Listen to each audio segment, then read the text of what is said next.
શ્યામાને લેલી આ ભાગ 2 માં હવે આપણે આગળ પાઠ જોઈશું। પહેલા ભાગમાં આપણે જોયું કે હરિવંશરાય બચ્ચન છે એનો પરિચય મેળવ્યો અને પ્રસ્તાવનામાં જોયું કે હરિવંશરાય બચ્ચન કોઈ પણ બીમારીમાં કામને છોડવાની વાત નથી કરતા, કામ કરી રાખવાની વાત કરે છે। જો કામ કરશું તો એ બીમારીમાંથી આપણે વધારે ને વધારે જલ્દીથી સાજા થઈ જશું અને બીજા નંબરમાં આ સમયનો સદુપયોગ પણ કરી શકશું, સમય વેડફાય નહીં એનું પણ ધ્યાન રહેશે। એટલે એ વસ્તુ આપણે પહેલા ભાગમાં જોઈ। હવે આપણે બીજા ભાગમાં વાત કરીશું એનાથી આગળ કે હરિવંશરાય બચ્ચન છે જ્યારે બીમાર પડે છે ત્યારે અને એની બીમારીમાં એમના પત્ની કેવી રીતે એને સાથ સહકાર આપે છે, એને કેવી રીતે એ માંદગીમાંથી ઉગારી લેવા માટે કેવો સપોર્ટ એનો છે, એ પતિ નિષ્ઠા એની પતિ પ્રત્યેની જે સેવા ભાવના છે એ વાત અહીંયા આગળ હરિવંશરાય બચ્ચન કહેવા માંગે છે। તો એને આપણને એક વાત કરી હતી કે જે વાત કરી હતી આપણને કિપલિંગની, જે સાહિત્યકાર છે, બ્રિટિશના બહુ મોટા લેખક છે, એની વાત કરી હતી કે પોતે જ્યારે આત્મકથા લખે છે ત્યારે ક્યારેક ક્યારેક એને આવી રીતે બુખાર એટલે કે તાવ આવી જતો હતો ત્યારે એને લખવાનું કંઈ કામ કરતા હતા તો એ કહે છે કે વધારે ને વધારે સારી વાત લખી શકતા હતા, વધારે ને વધારે સારી વાર્તાઓ લખી શકતા હતા। જ્યારે બીમારીનો સમય હોય ત્યારે વધારે ને વધારે પોતાના એ સર્જનમાં આગળ કામ કરી શકતા હતા, એ વસ્તુની વાત કરતા હતા। ત્યાર પછી આપણને ગાંધીજીનું પણ એક ઉદાહરણ આપ્યું અને એને પણ કહ્યું છે કે આપણા શરીરને આપણે જો સ્વચ્છ ન રાખી શકીએ તો એ એક વસ્તુ અપરાધની ભાવના એને પ્રગટ કરી હતી।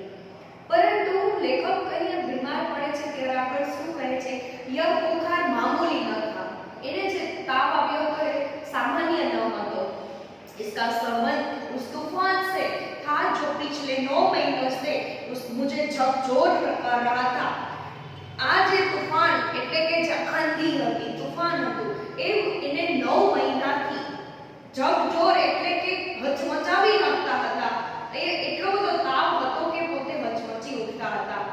शांत होने से पूर्व सबसे अधिक विध्वंसक झटका मुझको दे गया था। હવે જ્યારે કહે છે કે બીમારીમાંથી થોડું પણ એ તાવ જ્યારે ઓછો થાય તો વળી પાછું વિધ્વંસક એટલે વિનાશક ઝટકો મને આપે છે અને અહીંયા આગળ એ કહે છે કે ખરેખર આ બીમારીના લીધે લેખક છે એ સ્કૂલે જવાનું પણ એનું બંધ કરી દે છે। સ્કૂલ બંધ થા, સ્કૂલમાં જ્યારે વેકેશનનો સમય હોય છે ત્યારે સ્કૂલ પણ બંધ છે, ट्यूशनों पर मैं जाता था, उनकी आमदनी की मुझे जरूरत थी। लेखक કહે છે કે જ્યારે સ્કૂલોમાં વેકેશનનો સમય હતો પરંતુ હું સ્કૂલ ન જવાને લીધે ટ્યુશનમાં જતો હતો કારણ કે એની આમદની એટલે પૈસા કહેવાય, એ જરૂરિયાતની એને ખરેખર પૈસાની જરૂરત હતી। કિતાબો की बिक्री अभी नियमित नहीं थी, किताब એટલે કે જે પુસ્તક લેખક હરિવંશરાય બચ્ચને પોતે સર્જન કરી અને એ વિક્રી એટલે જ્યારે એ વેચવામાં આવતું હતું પરંતુ એનું હજી નિયમિત ન હતું, એ આમદની એને આવવા માટે હજી સમયની રાહ જોવાની જરૂર હતી।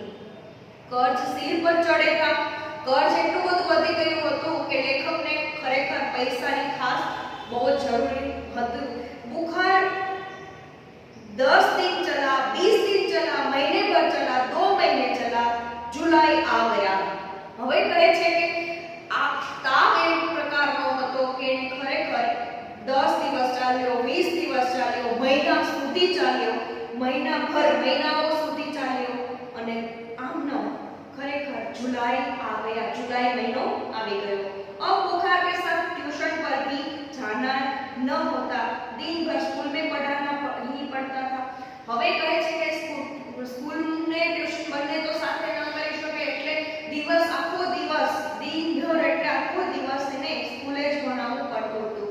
કભી કભી ધીમી ખાંસી દવા શોકિયા દવા બાટું એક હોમિયોપેથી 102 के बीच।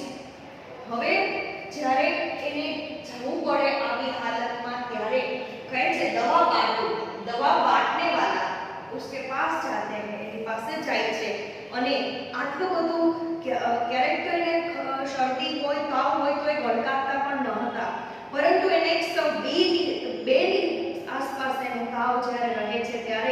दवा बांटो એટલે કે જે દવા આપે છે એ હોમિયોપેથી પાસે જાય છે। कभी कभी सोचता क्या मुझे तपेदिक हो गया है, हो गया हो तो एलोपैथी का इलाज तो अपने बूते के बाहर है। હવે કહે છે કે ક્યારે ક્યારે એવો વિચાર આવતો હતો કે ખરેખર મને શું થઈ ગયું છે। આ વસ્તુ જો એને કહે છે કે એલોપેથી થી મટે હોય તો એલોપેથી એટલે બહુ વધારે પડતી મોંઘી કોસ્ટલી હતી, એટલે કહે છે કે એ તો આપણા બુદ્ધે કે બહાર એટલે આપણા એ જ એમાં આપણા પગ આવે નહીં, એ વધારે ખર્ચાળ પદ્ધતિ આપણે અપનાવી શકીએ નહીં। क्या उस समय मेरी जिह्वा पर सरस्वती बैठी थी जब मैंने कहा था कि श्यामा का बुखार मैं लेने जा रहा, लेकिन यहाँ पर लेखक यह सोचते हैं कि क्या उस समय मेरी जीवा એટલે હોઠ પર સરસ્વતી બેઠી હતી કે જ્યારે શ્યામાએ મારો બુખાર લઈ લીધો હતો। બેઠી हो तो कितना अच्छा है।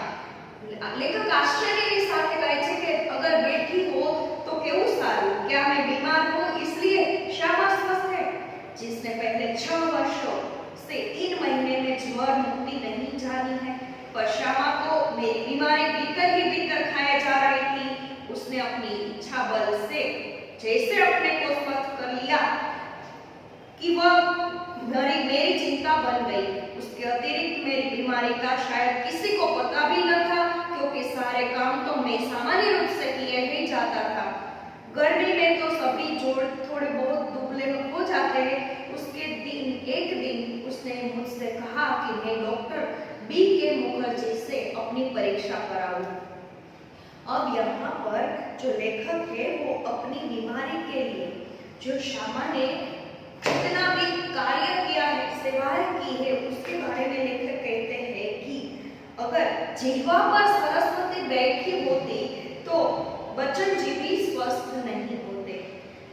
तो ज्वर महीने से श्यामा का पीछा नहीं छो। ज्वर એટલે એક પ્રકારનો ટીબીનો રોગ, એ જે રોગ છે એ કહે છે કે शायद बच्चन की जिह्वा पर सरस्वती बैठी थी जब उन्होंने कहा था कि श्यामा का बुखार है वो लेने जा रहा हूँ। यह बात सच सिद्ध हुई क्योंकि श्यामा है स्वस्थ रहने लगी थी, किंतु उन्हें बीमार पति की चिंता रखे जा रही थी और पैसे के अभाव में बच्चन जी इलाज करने में टालमटोल करते। जे बच्चन जी बीमार પડ્યા છે એની પાછળ ખૂબ ખર્ચો હોવાથી બચ્ચન जी છે એને ટાળ્યા કરે છે કે કઈ જ બીમારી નથી, કઈ જ રોગ નથી એમ કરીને આ જે લેખક છે એ એના જે બીમાર અને અસ્વસ્થ શરીર છે એની સામે જોતા નથી। એકવાર જે પત્ની છે એ ખરેખર આ બીમારીને લઈને ડોક્ટર બી કે મુખર્જી એની પાસે જાય છે અને કહે છે કે આપણે ટેસ્ટ કરાવી લઈએ। मैंने टालम टोल की तो उसने ब्रह्मास्त्र छोड़ दिया।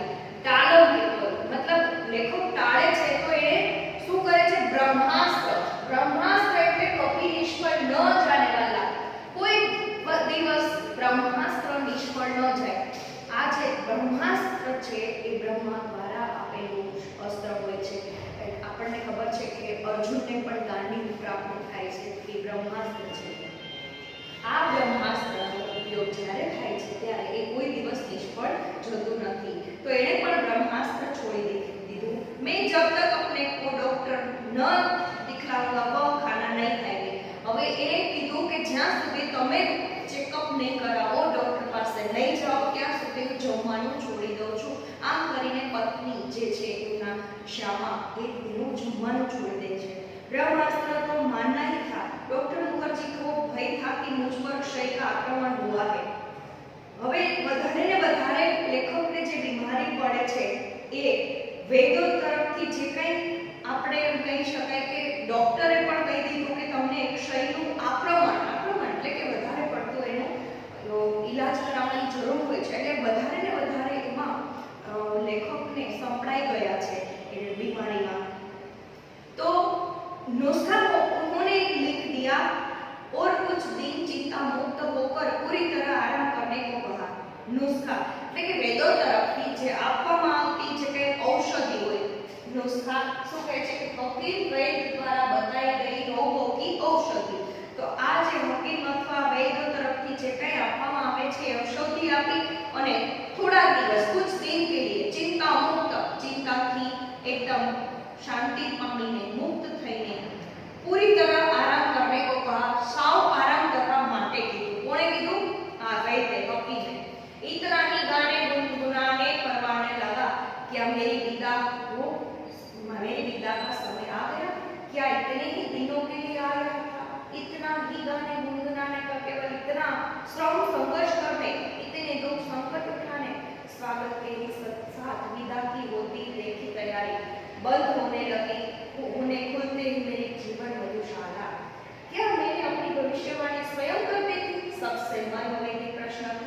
क्या क्षमा के भाग्य में वैधव्य भी लिखा है। હવે લેખક છે એ ખુદને ખુદ વિચારે છે કે ખરેખર આ વસ્તુ છે મારી પત્નીને વહેલી વિધવા કરવાની છે, મારે આટલું જ જીવવાનું હતું, ખરેખર એને વિચારે છે। बच्चन जी को अपने आप इलाज न करने पाते थे, देखते ही श्यामा ने ब्रह्मास्त्र चलाया और जब तक डॉक्टर के पास आप नहीं जाएंगे तब तक मैं कुछ खाना नहीं खाऊंगी, मैं खाना नहीं खाऊंगी। उस बात को सुनकर डॉक्टर के पास बच्चन जी उसको जाना पड़ा। नहीं चाहते हुए भी बच्चन जी को डॉक्टर के पास जाना पड़ा। डॉक्टर ने बताया कि उन्हें तपेदिक એટલે ક્ષય, टीबी નો રોગ છે। હવે એને કહે છે बच्चन जी के पास इलाज के साधन नहीं थे। तो यहाँ पर ये बताया गया है कि खरेखर આ વાત સમજાવી છે કે પોતાની જે જીવનની મધુશાલા બસ હવે મિટાવી દેવાની છે, એટલે કે પોતાના જીવનનો અંત આવી ગયો છે। મારે ખરેખર અહીંયા આગળ મારી જે પત્ની છે કહે છે કે શ્યામાને વહેલી વૈધવ્ય એટલે જેમના પતિનું મૃત્યુ થાય, વિધવાપન બનાવી દેવાની છે।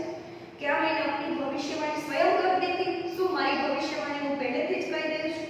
सबसे मर्मवेदी प्रश्न था, सबसे એટલે કે બધાને આ મર્મ एकदम जोरदार આ પ્રશ્ન હતો। क्या श्यामा के भाग्य में वैधव्य भी लिखा है? એટલે કે શ્યામાના નસીબમાં વૈધવ્ય એટલે વિધવાપન લખેલું છે। मरने से मुझे डर नहीं था, वह मुझे कठिन भी नहीं लगा। कठिन लगा मरने के पहले जीना। पूरे आराम का अर्थ होंगे ट्यूशन ने छोड़ दूं, स्कूल से छुट्टी ले लूं, ज्यादा लूं तो बगैर तनख्वाह के लेने को तैयार हूं। फिर घर का खर्च कैसे चलेगा? लेखक विचारे છે કે મરવાનું મને અઘરું નહોતું લાગતું, મરવાનો માટે થઈને મને મુશ્કેલ પણ નહોતું લાગતું।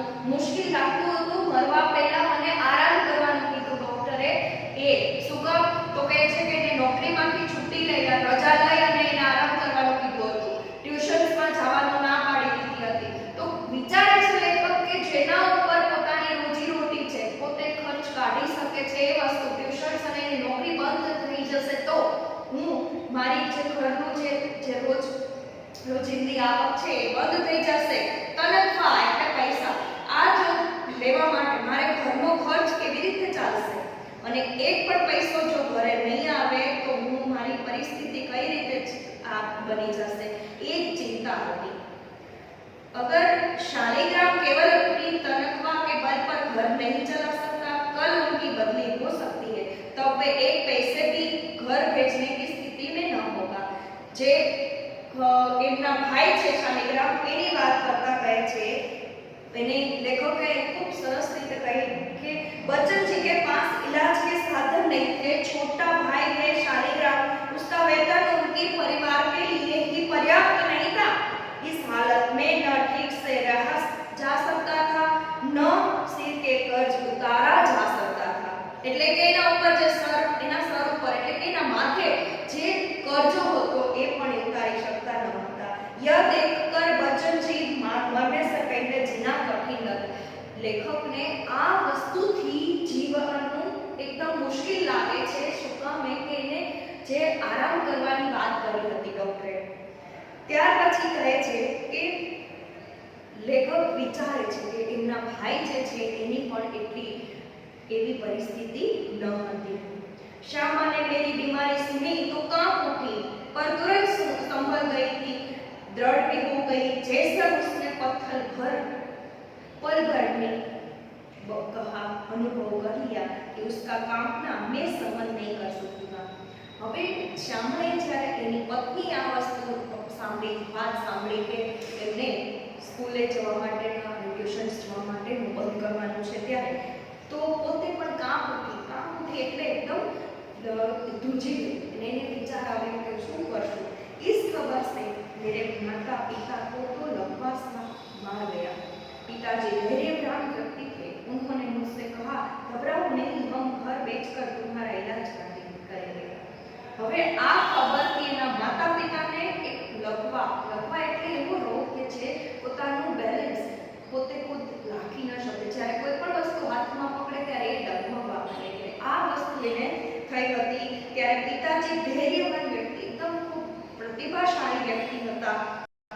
એને પલભર માટે એટલે કે થોડી વારમાં ક્ષણ માટે થઈને એક અનુભવ કરી લીધો અને એને કહ્યું કે ગભરાવો નહીં, હમ ઘર બેચકર, આપણે ઘર બેચીને પણ તમારો ઈલાજ કરીશું। शालिग्राम असमर्थता की एक सांस लेकर रह गए। मैंने कुछ दिनों के लिए ट्यूशन और स्कूल से छुट्टी ले ली। लेखक के हमें थोड़ा दिवसों માટે स्कूल અને ट्यूशन માંથી रजा ले ली। किताबों की बिक्री से कुछ रुपये पड़े थे, उनसे दवाएं मांग ली और चारपाई पर ले गया। थोड़ी दवा माटेना થોડા પૈસાઓ હતા ઈ એને કહે છે કિતાબો વેચીને, કિતાબેની बिक्री એટલે કે કિતાબ જે પુસ્તક છે એ વેચી અને જે એમાંથી આમદાની પ્રાપ્ત થઈ હતી એમાંથી થોડા પૈસા એને દવામાં વાપર્યા। ચારપાઈ પર લઈ ગયે। ચારપાઈ એટલે કે જે એનો બેડ હતો, ખાટલો હતો, એના ઉપર સૂઈ ગયા। શામા की सेवा साकार हो गई। શામાની જે સેવા હતી એ પણ સાકાર થઈ ગઈ। डॉक्टर ने निश्चित होकर आराम लेने के लिए कहा। डॉक्टर ने निश्चित होकर चिंता કર્યા વગર आराम करवाने કહ્યું હતું। जब बहुत कुछ करने का रहता है था कि चिंता के लिए समय ही कहाँ था। अब तो चिंता ही चिंता करने को थी। अब કઈ હવે શું કરે છે કે જ્યારે ચિંતા કરવાની જરૂર હતી ત્યારે ચિંતા કરી નથી। હવે તો ચિંતા ને ચિંતા જ છે, કારણ કે ફ્રી કરી દીધા ડોક્ટરે। એટલે વિશેષ चिंता भी मुझे सर पर चढ़े कर्ज कर रही थी। એટલે કે એને જેનામાં કર્જ હતો, એને જે કઈ માથા ઉપર એનું જે કઈ ભરણ પોષણની વાત તો એક બાજુ રહી, પરંતુ જે મકાન લઈ અને એના હપ્તા ભરવાની વાત હતી એ કર્જો પણ મારા માથે હતો। मेरा इलाज हो या न हो पर कर्ज की किस्तें तो जानी ही चाहिए। હવે એ કહે છે કે મારો ઈલાજ થાય કે ન થાય પણ આ કર્જમાંથી મને મુક્તિ મળવી જોઈએ। उसकी नींव में अदायगी के साथ मेरी साख जुड़ी थी। उसका जाना मेरे मरने से पहले ही मेरी मौत होगी। હવે કહે છે કે એ છે એમની અદાયગી એટલે ચૂકવણું, એ જે સાથે આજે મારી માથે જે કર્જ છે એનું ચૂકવણું એક થઈ જાય તો પણ મારા મરવાની પહેલા મારું મોત થઈ જશે। આમ જે હરિવંશભાઈ બચ્ચન છે એ એમના મેરી બીમારી શામાને લીધે એ પાઠનું એ વિવરણ કરતા કહે છે કે मरने से अच्छा है कि मेरे ऊपर जो बीमारी है वो दूर हो जाए। पति को तपेदिक होने की बात से श्यामा जी कांप उठे और उन्हें तुरंत समझ लेता ताकि उनकी व्यथा से पति को व्यथा न हो। बच्चन जी को रोग मुक्त करने की बात है। अधिक से अधिक सोसाइटी किस्तें अदा करने की चिंता थी। जो सोसाइटी के हफ्ते भरने की चिंता थी वो उनकी ऋण की नियमित अदायगी से उनकी साख जुड़ी थी। अब यहाँ बच्चन जी मानते थे कि उसकी साख जाने से मौत मरना अच्छा है। હવે અહીંયા આગળ લેખક એવું વિચારે છે કે આવી મારી પોતાની જે પ્રતિભાશાળી વ્યક્તિત્વની જે છાપ છે એ જાય એના કરતાં તો મરવાનું સારું છે। પૈસા ન આવે એટલે હપ્તા પણ ભરી ન શકે, પોતે સોસાયટીમાં જે પ્રતિભાશાળી વ્યક્તિત્વ એનું હતું એમાં એની છાપ છે એ થોડીક અલગ જ દેખાઈ આવશે। આ કારણોસર લેખક છે એ આ વાત આપણને જોરદાર રીતે કરવા માંગે છે। હવે પછીનો આગળનો જે પાઠ છે એ